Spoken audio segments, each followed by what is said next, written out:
Ladies and gentlemen, this is the form that my grief has taken. It is a 2012 Mercedes-Benz S65 AMG. It has a 6-liter twin-turbo V12 with 621 horsepower and 738 torque. Its seats are finished in the finest diamond stitch leather. They are heated and cooled and massaging front and rear. All outboard seating positions are flanked by their own individual Bang & Olufsen illuminated sound lens to supplement the 15-speaker 1200-watt Bang & Olufsen 7.1 channel surround sound system. It has Distronic, it has Parktronic, it has active body control, it has self-closing doors, it even has night vision, and it is mine. I bought it. Now, regular viewers of this channel will know that I have, or had, a 2021 Subaru Legacy XT Touring. And people who know me personally will know that since I got that car in June of 2021, things haven't exactly been smooth for me. My father passed away, the family dog passed away, my grandmother on my mother's side passed away, and I will admit that in the wee hours of the morning, at the low ebb of the soul, I have wanted to join them. But obviously, I'm still here. And that Subaru, although it didn't have anything to do with any of these untimely deaths, or timely maybe in the case of my grandmother, she was 93, it was there for all of it in its own way. And it got to the point where I just could not stand to look at that car anymore. So I'd like to give a big shout out to CarMax for their don't ask, don't tell, don't run a Carfax report policy on buying vehicles with accident history. That vehicle did have a bad Carfax report because, of course, I hit a bear on Highway 395 on my way up to watch my father be disconnected from life support. So CarMax washed me out of my lease on the Subaru, and logical people would say that I probably should have just left it at that and not bought another car, because I do still have my 2011 Ford Crown Victoria Police Interceptor and my 2023 Acura Integra A-Spec Tech with a manual transmission. But logic does not have an electronically limited top speed of 186 miles per hour. And this does, so I bought this instead. So what I am going to do for you today is just kind of give you a tour of this car. I've only had it for a couple of weeks. I've only put about 300 miles on it. I'm absolutely in love with it, but I feel like I'm not ready to do a full review on it because there's just so much. There's so many features.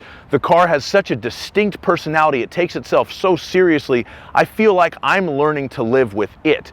So let me just show you what I got. I'm not going to say what I paid for it right now, only because I feel like I got a good deal. Of course I do. Everybody who buys a car does. But I don't want to tempt fate and have some massive expensive thing break on it tomorrow and make me look like an idiot for bragging about what I paid for it. I will say it was slightly under what Kelley Blue Book suggested retail is for the car, and considerably under what all of the other similar year S65s for sale on AutoTrader and Cars.com are being sold for right now. Obviously, they never built a ton of these cars, so if you are looking for one, you kind of have to cast a wide net. I actually brought this car in from Texas. Luckily, I do have a friend who lives in Texas near where it was, so I was able to send somebody to have a look at it for me. Thanks again, Laura. I do appreciate that. And without any further ado, let's have a look at what I bought. All right, so let's just have a little walk around this car. Now, this car was originally from Chicago. It was a sold order from the Mercedes-Benz dealer there, and there's some interesting stuff on it. At some point, I believe one of the previous owners, I think I'm like the 4th or 5th owner of this car, painted the brake calipers red. I'm not super in love with that, but I don't feel like I'm going to spend the money to have them returned to the factory silver either. The first owner had this very nice pinstripe installed. The reason why I know it was the first owner is because it's on the Carfax report. It's funny what ends up on there sometimes. So he had that put on. He also had the whole front of the car clear broad. So the fenders and the hood have been clear broad. And he apparently did that before he had the pinstripe put on, because the pinstripe is over it. Now, this vehicle does have 3 accidents on the Carfax report. They are all minor in nature. One of them was to the front, and the front bumper is probably the thing that is in the worst shape here. You can see it's very cattywampus on this side. I'm going to have a body shop or some of my body guys at work look at that. But that's really the biggest issue with the car, especially on that passenger side. It's a little bit better on the driver's side. That's definitely the TV side. And then this little radar sensor guy right here, it's weird. It's kind of like glued on. It looks kind of jank, but it does work. The Distronic radar cruise control works. The night vision works. Everything on this car pretty much works except for one thing that I'll show you. The bumper needs some help. The clear bra is coming up right here on the passenger side. And, you know, there's certain things, I mean, yeah, this is an S65, it's a special car, but the bumper I need to have fixed, obviously. I think it's actually getting worse. Oh, and I'm not helping it right now. I'll work on that later. The bumper I'll have fixed. This other little tiny stuff, I mean, it's an 11-year-old car. Maybe I'm not really going to do a whole lot about that.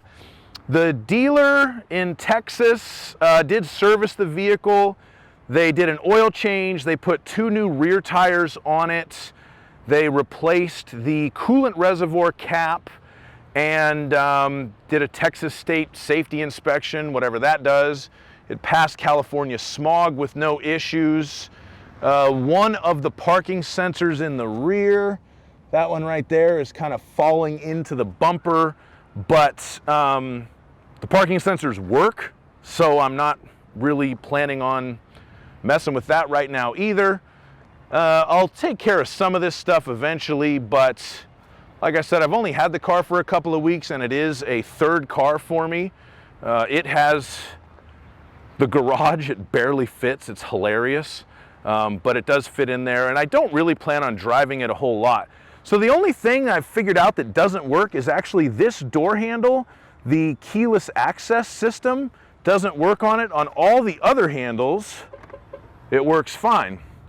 So I've either been using the key or the rear driver's side door handle to unlock it.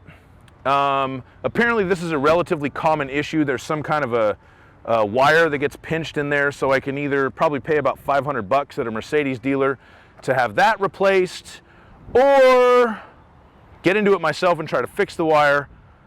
When I decide to fix it, I'll probably just pay the Mercedes dealer to do it. But with all that being said, let's have a look in the interior.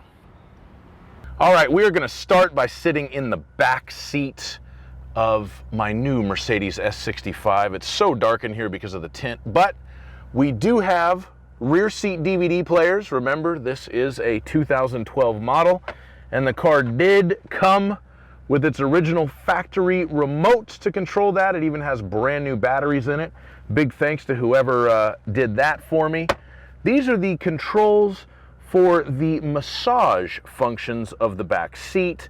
I push R to change it for the right seat, and then L, do the same thing for the left seat. You'll notice the carbon fiber trim. I'm not a huge fan of the carbon fiber, but that's what the car came with, and it does suit the high performance persona of it.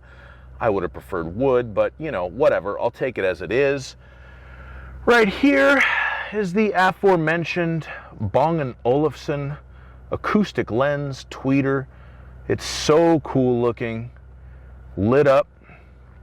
And then we have memory seating for the back seat. We have the heated and cooling for the back seat. And then this is for if I want to adjust this front seat and give myself more leg room. I think you can only do this on the passenger side, so you can't shove the driver into the steering wheel for fun when he's doing 150 on the Autobahn. Oh, and this too. So you can control both back windows from either side when you're sitting in the back. And then you can also control the rear sunshade, which still works. And right here, the rear moonroof. It's just glass, but I can control that. And then the power window switches do two things. They do the windows, of course, but they also do the sunshades. And again, everything in this car still works aside from that door handle. All these little power sunshades, the power releases for the headrests, all that stuff. It's pretty amazing. We'll have a look in the front. All right, so we're sitting in the front. All of the amazing dials up here.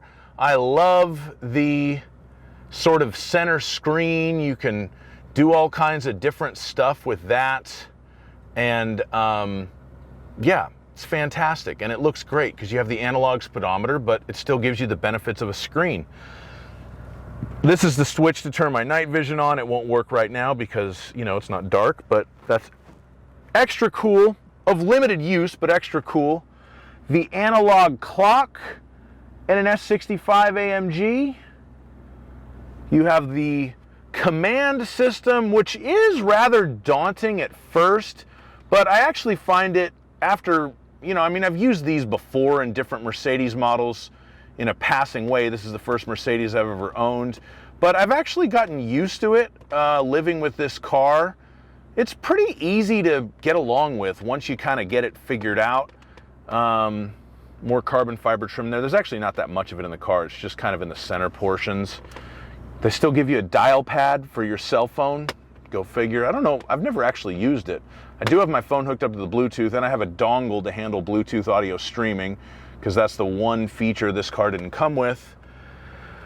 But yeah, other than that, I'm just kind of getting used to it because, good Lord, it's a lot. So stay tuned for a full review at some point, probably in a couple of months when I've lived with it a little bit more and have more to say about it and have kind of taken its full measure. If you made it this far, really thank you so much for watching my video. I'll be honest, one of the reasons why I was able to afford this car is because of the revenue that my YouTube channel is generating at this point. So I really appreciate you watching my videos. If you're subscribed to me, double thanks. You kind of helped make this possible, and this really was a dream car for me for a long, long time. I've wanted one for a long time. I'm so happy to have it. So thank you again for making this possible for me. It really does mean a lot, and I hope you have a wonderful day wherever you are.